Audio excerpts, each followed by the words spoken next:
Soy Ismael Alegría, estamos aquí otra vez en la sociedad Arzábal de Txarri Aranaz para hacer hoy un arroz con leche que terminaremos con una confitura de piel de limón. Venga, poneros en marcha y el delantal y a la cocina.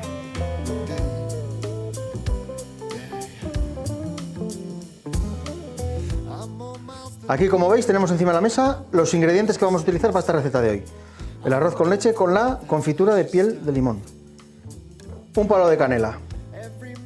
125 gramos de azúcar. 90 gramos de arroz, en este caso es arroz bomba.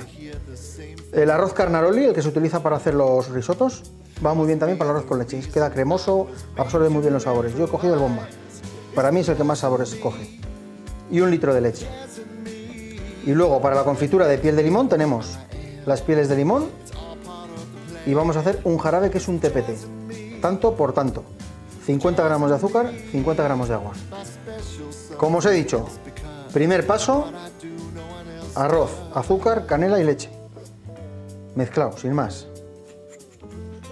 Echamos arroz. Hay gente que limpia el arroz primero debajo del grifo, eso yo creo que perdemos. Sí que igual dices en higiene, que quitas alguna impureza. Ahora en los paquetes de arroz no es como antes que te salían hasta piedritas que había que repasar, como las lentejas. ¿Os acordáis de la ma o de la abuela limpiando las lentejas? Esto ya no sale. Si lo limpiamos, al final vamos a quitar fécula que tiene del propio arroz y eso nos va a hacer que tarde más en engordar la leche. La propia fécula del arroz nos va a hacer que esto espese un poco. Así que nosotros lo echamos directamente. No está de más limpiarlo, No está de más limpiarlo, pero tampoco es una marranada. El palo de canela, afrodisíaco, cuidado, no os paséis, que si echáis dos la liamos. Y la leche. Hay otras opciones. En vez de 1 litro de leche, puedes echar 800 de leche y 200 de nata. Igual te sale más cremoso, según el gusto. Yo creo que con esto tenemos de sobra. Vamos al fuego. Le damos caña al máximo y cuando empieza a hervir lo bajaremos un poco de potencia, que controlemos que esté cociendo plop, plop, plop, plop, plop, pero que no se nos salga la leche, ¿vale? Y estará unos 18 minutos, 20 según el arroz. Y dentro de un momento volvemos.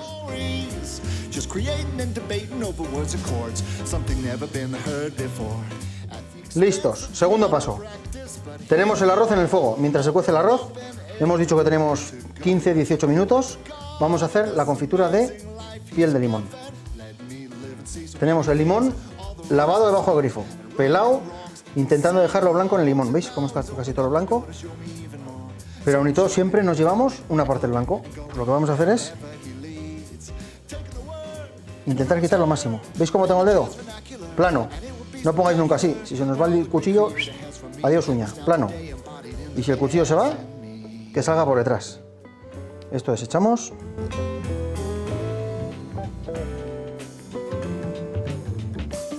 Así. Y mirad, ya que estamos aquí ahora, vamos a hacer el arroz con leche con la confitura de piel de limón. Pues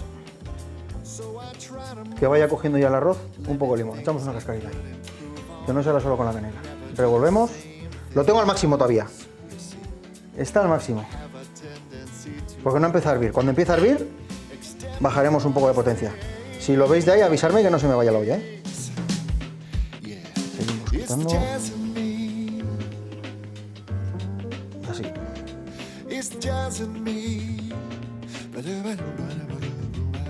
Esto desechamos, Esto es amargo, es muy amargo. Acordaros, los cuchillos, importante, siempre súper afilados. Es más fácil que te cortes con un cuchillo desafilado porque vas a hacer más fuerza, se te va a escapar y va a ir a... En cambio, con un cuchillo afilado, con mucho cuidado. Las manos siempre fuera de la trayectoria del cuchillo. Vamos a coger la última. Siempre, si trabajáis hacia aquí, la mano fuera de la trayectoria. El dedo gordo ves levantado y todo, Que no se nos vaya ni un pelo. Así, ya tenemos el limón limpio. Hemos quitado lo máximo de blanco posible. Y ahora con un cuchillo grande, igual. ¿Veis el dedo así como está? Apoyamos el cuchillo aquí, para no cortarnos. Y las uñas más atrás. Esto nos marca seguridad. Lo más fino que podamos. Ahí tenemos. Así lo picaremos todo. El arroz está aquí, avisarme que está a puntito, que no se nos vaya. Esta sería un poco gorda. Así. Siempre los nudillos delante, las uñas atrás. Esto para hacer todo, cebolla, limón, zanahoria, lo que queráis. Y el cuchillo súper afilado. ¿Oís cómo va? Y los cuchillos son para cortar, no para machacar. No hacemos así. Se tiene que ir adelante. Que trabaje el filo del cuchillo. Tú apenas haces fuerza.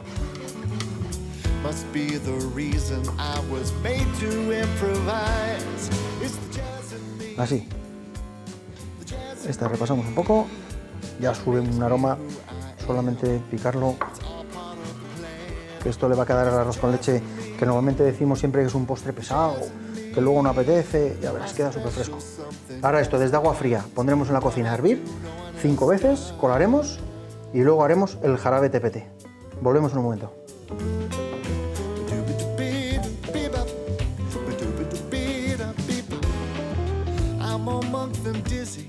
Tenemos todo terminado. Aquí tenemos nuestra confitura de cáscara de limón, acordaros. Hemos picado súper fino con el cuchillo. Desde agua fría, o sea, ponemos las cáscaras en una cazuela, cubrimos de agua fría y ponemos a hervir. Cuando llega a hervir, colamos. Volvemos a echar la cazuela, volvemos a cubrir de agua, volvemos a hervir, colamos. Eso se llama blanquear. Blanquear es desde agua fría. Cuando te dicen, vamos a escaldar algo, eso ya es desde agua hirviendo. Cuando el agua está hirviendo, metes lo que sea, meter y sacar. Eso es escaldar. Blanquear es desde agua fría, que es lo que hemos hecho con esas cáscaras de limón, para quitar todo el exceso de amargor que tiene. Cuando hemos hecho eso 5 veces, la última vez ponemos en la cazuela 50 gramos de azúcar, 50 gramos de agua, ponemos a hervir, echamos las cáscaras de limón, que ya hemos blanqueado 5 veces, que llega a hervir, le damos nada, 3 minutos, 3-5 minutos y apartamos. Y este es el resultado. ¿Veis cómo queda? Parece, casi parece cabello de ángel, pero es de limón. ¿Listo? Y luego aquí tenemos ya nuestro arroz con leche. Terminado. Pablo Canela. Vamos a servir. Ponemos una buena ración en cada cuenco. Tenemos aquí, cuidado, ¿ves? Cáscaras de limón. Que le hemos echado a mitad de la cocción. Mientras picábamos, hemos aprovechado y le hemos echado. Y así ya, él ya va cogiendo, el arroz va cogiendo ya. Vamos a quitarle. No pasaría nada porque lo vamos a echar luego encima a la otra. Ya va cogiendo el arroz su sabor a cítrico. Su toque de canela.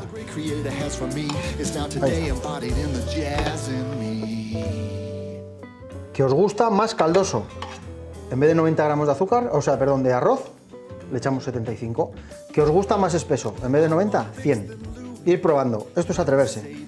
Lo hemos dicho 1000 veces. Es arrancar. Ya veis que son recetas, la de hoy sobre todo, súper fácil. Cuando ensayéis, iréis cogiendo el truco. Que me gusta más con arroz carnaroli. Que hoy voy a probar con 800 de leche y 200 de nata. Nosotros hemos hecho con 1000 de leche, 1 litro de leche. Y ahora, nuestro toque, siempre le ponemos canela en polvo. Nosotros no. Le hemos puesto la canela en polvo en la leche. Le vamos a poner nuestra confitura de piel de limón. Esto huele que alimenta.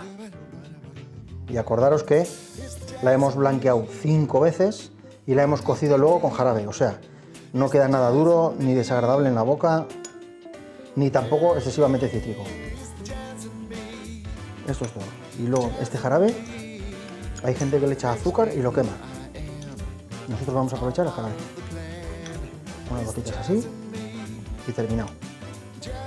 Y esto ha sido todo hoy desde la Sociedad Arzábal de Charri.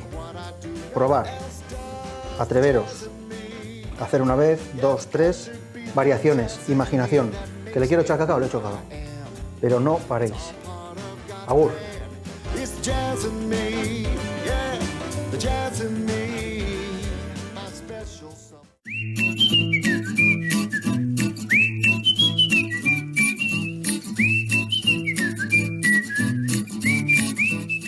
Apa kaixo, Aizea naiz, Doneztebarra, sukaldaria naiz bai afizioz eta bai ofizioz ere, eta gaurkoan egin dugu sagar herriak sagardo salsan, bai?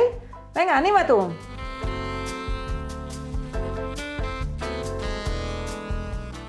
Erki, hementxe dugu sagar batiak, sagar herriak egiteko behar dugun osagaiak. Alde batetikan, sagarra egiteko dugu sagarra, kasu honetan goldenak dire, eta gero inen duguna da, kenduko diogu bihotza, deskorazionatu erraten dena gazteleraz, eta inen diogu pixkat bete maspaxakin, hemen daude intxaurrak eta almendrak, dute zertan hau izaten aldire makadamiako urrak eta urrak edo nahi zuena, da frutu lehorrak, zerbait krux izatea. Panela eta mantekila. Mantekila beti ere enpomatua, ez egoteko horra, manejable izateko. Eta bertzaletik egingo dugu krema inglesa, baina izan beharren krema inglesa izaten da normalin esniakin, kasu honetan da erdia esnia eta erdia sagardua. Bale? Eta orduan behar dugu sagardua, esnia, azukria eta gorringoak. Bale? Erki. Venga ba. Orduan, lehen horren bezala, deskorazionarekin izango zen bakarra, sartu eta kendu. Kasu honetan nola ez dugun, ez du misteriorik. Zulatu, eta joan, alik eta gutxin ondatzen edo, alde batetik.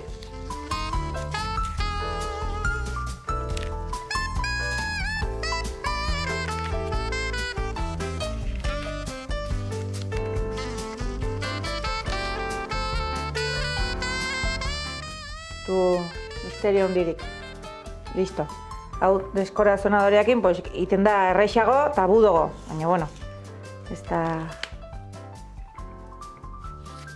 Orduan, hau egiteko erabiltzen aldugu, normalin nik gehiago erabiltzen dut egierran goldena. Zergatik goldena urte guzien dagoelako eta erreixago delako edozi momentutan. Baino, reineta da berez hobia da.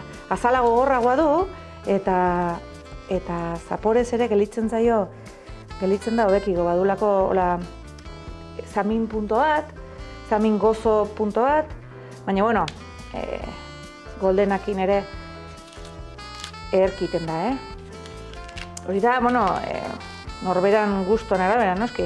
Izanen da, igual reineta gustatzen etzaiona. Neri beti gustatzen zaizkit fruta guziak orokorrin begia pixkotola egiten duen puntito bat. Baina, bueno, hori da gusto kontua. Orduan, behin egin dugula, zulatu txugula hola, balin baduzu deskorazionadore bat, titau. Eta bertzenaz, bi titau. Hola xe, sartu, eta ingo dugu nasketa. Hemen. Mantekila, mesedez, enpomatua, bai? Hola, erreix izateko gehien bat, erreix izateko manejatzeko, ez du bertze misteriorik. Orduan, azukreakin nasi.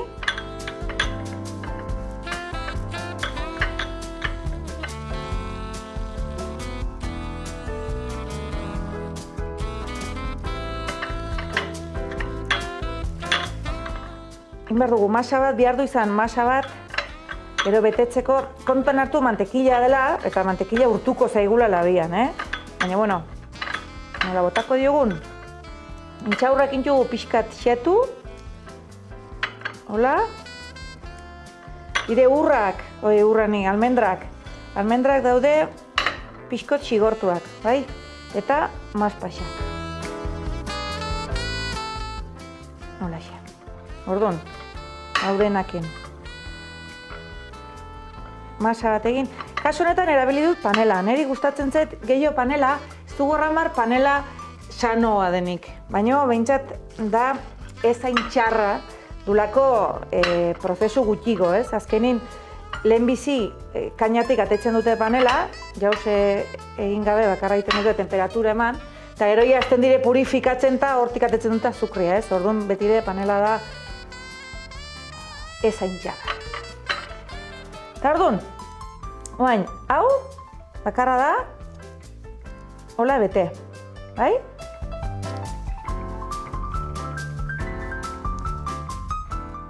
Beste aukera bada, betiraino ez ireki, uzten alduzu hau ireki gabe, eta orduan betire gelituko da, ez da eskapatuko. Baina kontan hartu, mantekila dela, mantekila urtuko dela, eta orduan gelituko dela hor barrenin piztina bat. Piztina dulce goxo bat, baina piztina bat. Nik nahiago dut zulatu erabat ateitzeko, ze hola hartzen du denin gustua, baina ez zaio hor gelditzen grasazko piztina hori. Orduan, hau, orain labera. Ale, erarte!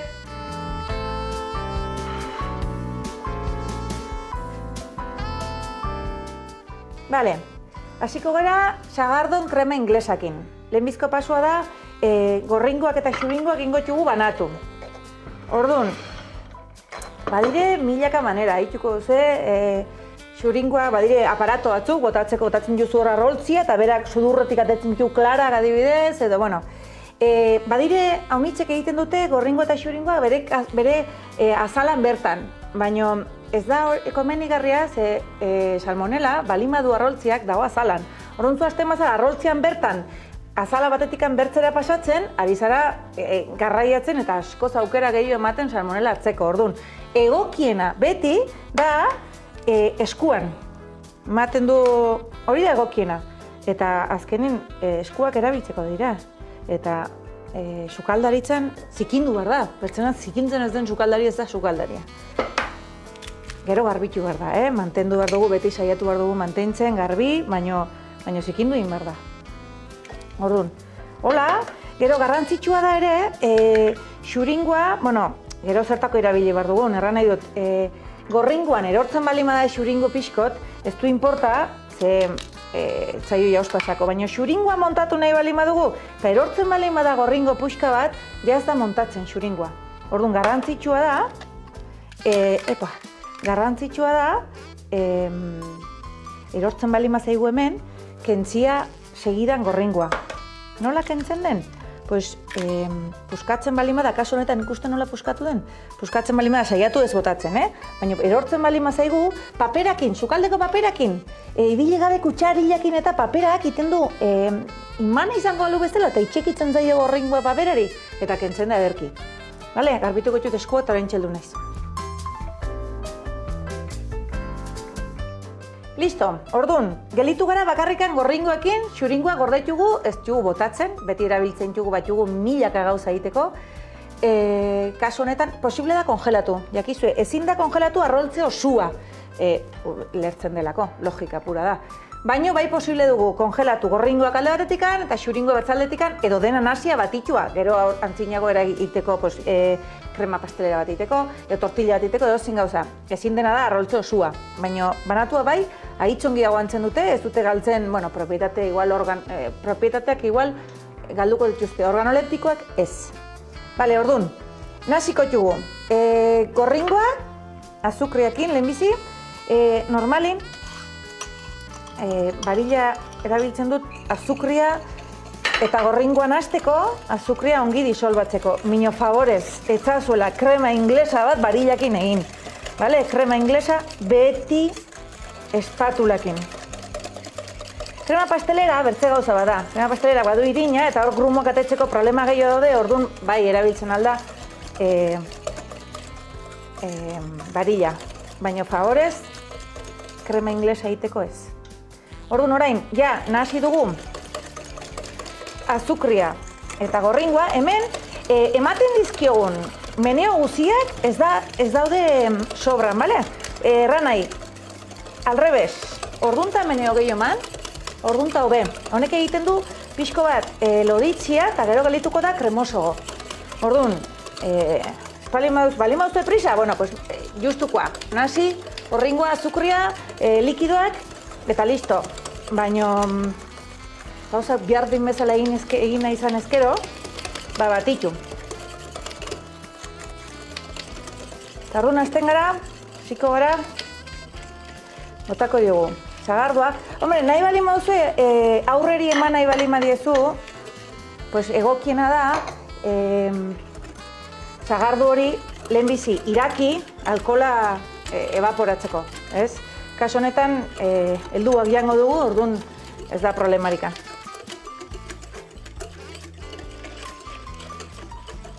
Holaxe. Ja behin, dena nahasi dutela, inen dutena da, barilla plateran utzi, espatula hartu, eta sutara etorriko naiz. Holaxe. Lehen aipatzen izan bezala, garrantzitsua da, krema inglesa mozten da agitzerrez. Orduan, sutan egin barra bada, patu, favorez, suabe-suabea, balin baduzue bitroa zenbakikoa, bian edola. Tardatzen du, bai, baina pazientzia pixko bat izan, eta poliki eta nahasten.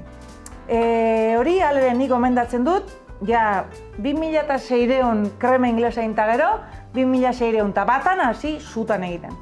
Hasieran favorez egin, tardatzen du gehiago, baina hobe da.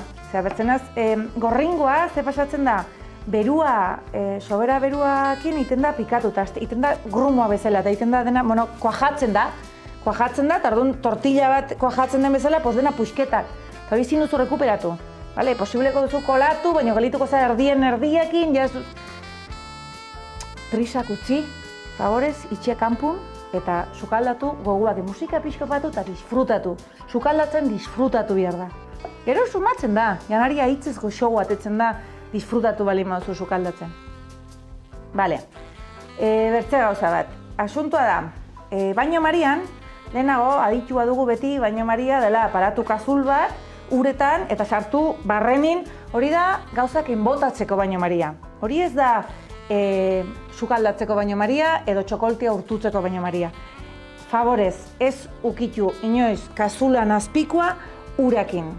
Zergatikan? Ukitzen bale badu urakin. Berua dagon, ura edo irakiten, ez luke hobeda ez irakitea, baina irakiten dagoen urakin ukitzen badu, hartzen du temperatura pila bat. Ze temperaturan irakiten du?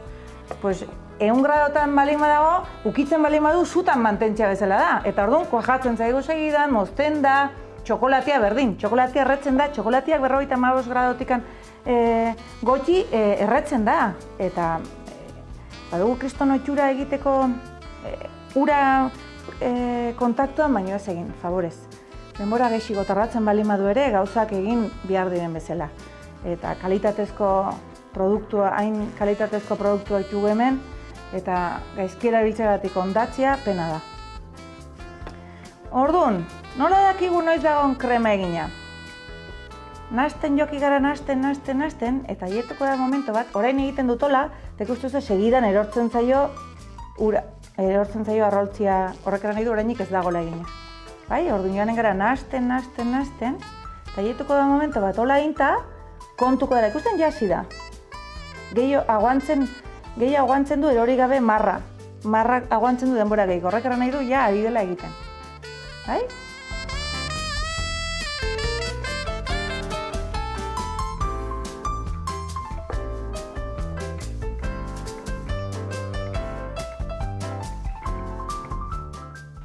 Hemen txeldu naiz, zeu saia duten, bero alabetik eta berriago, xua dire.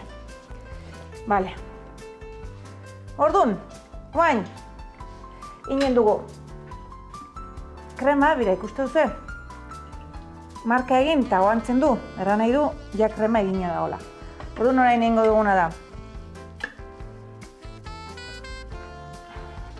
Horita beste dizuet, krema hau sagardokin egindako krema dela, eta badu zapore bat, espectacular, gaitz goxua da.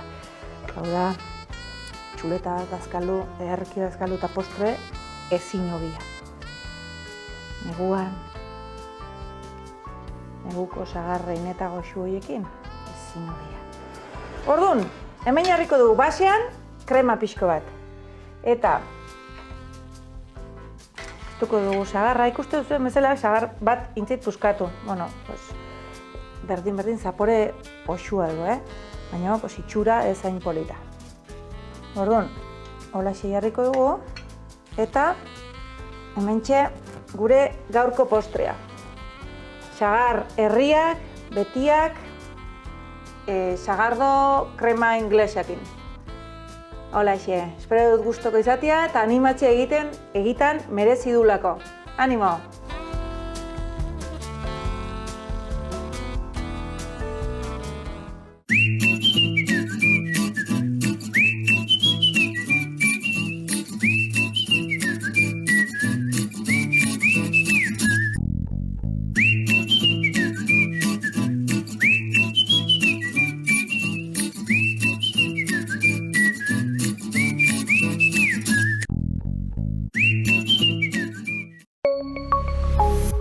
Gobierno de Navarra. Nafarroako gobernua.